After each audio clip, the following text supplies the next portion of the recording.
Всеки ден е нова възможност да направим избор как да започнем деня, как да се чувстваме и откъде да черпим сили за всичко, което ни очаква.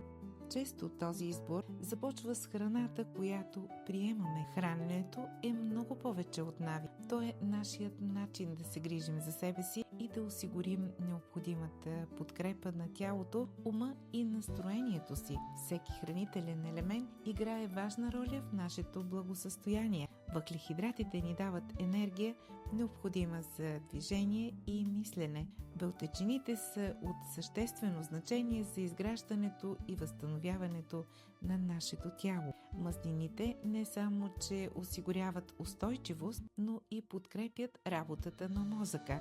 Витамините и минералите действат като малки искри, които поддържат всичко в баланс и хармония.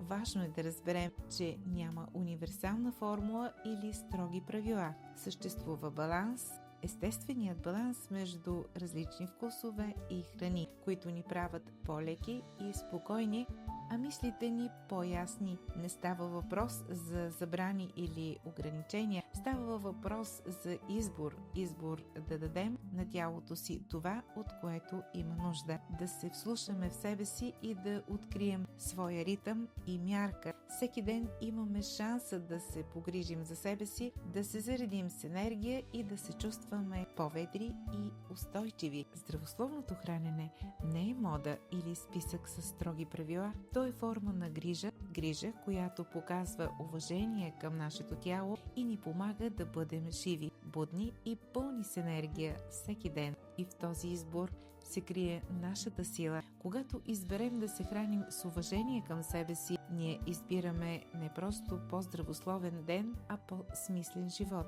Всеки малък жест на грижа се натрупва, прави ни по-устойчиви, по-уверени и близо до човека, който искаме да бъдем. Нека всеки следващ ден бъде още една стъпка към тази по-жива, по-светла и по-силна версия на самите нас.